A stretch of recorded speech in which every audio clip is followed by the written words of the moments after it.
আপনার সিজদা কি খুবই দ্রুত শেষ হয়ে যাচ্ছে? মাত্র 6টি কৌশল খাটালেই ইনশাআল্লাহ আপনার সিজদা হবে মধুর। তখন মনে চাইবে জমিনে দীর্ঘক্ষণ মাথা ঠেকিয়ে রাখি, উঠতে ইচ্ছে করবে না। 6টি চমৎকার কৌশল একটু ব্যাখ্যা করে বলি। 1 নম্বরে তুচ্ছকার অনুভূতি। মনে মনে চিন্তা করুন, আপনি কার সামনে মাথা ঠেকিয়েছেন। রবের বরত্ব মহত্বের কথা ভাবুন, সঙ্গে নিজের গুনাহের বোঝাও চিন্তা করুন। দেখবেন নিজেকে বড্ড তুচ্ছ মনে হচ্ছে তখন। সিজদায় এই তুচ্ছতার অনুভূতি বড্ড প্রয়োজন। 2 নম্বরে নৈকট্যর অনুভূতি। হাদিসে এসেছে বান্দা যখন সিজদায় থাকে তখন আল্লাহর সবচেয়ে কাছাকাছি থাকে।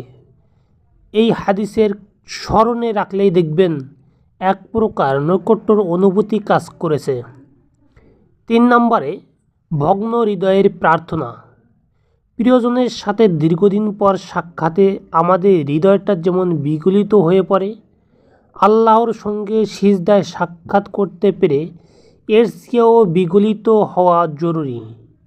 প্রিয়জন আমাদের খাওয়ায় না, পড়ায় না, আল্লাহ আমাদের খাওয়ান পড়ান, প্রতি মুহূর্তেই অবাধ্যতা সত্ত্বেও অক্সিজেন দিয়ে বাঁচিয়ে রাখেন, তড়িৎ শাস্তি দেন না। কাজেই আল্লাহর জন্য হৃদয়টা সঁপে দিন। 4 নম্বরে গুনাহের বোঝা হালকা হবার অনুভূতি।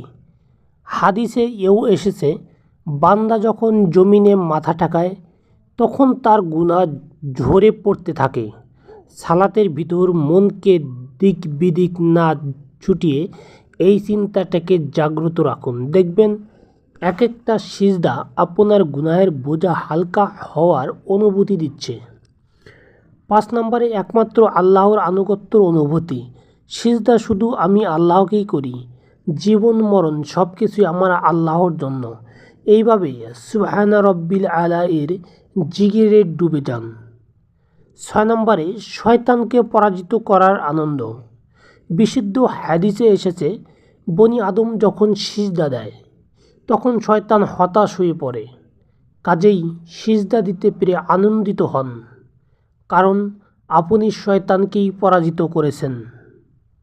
আল্লাহ আমাদের সবাইকে সঠিক আমল করার তৌফিক দান করুন। আমিন। ভালো থাকবেন, সুস্থ থাকবেন। আল্লাহ হাফেজ।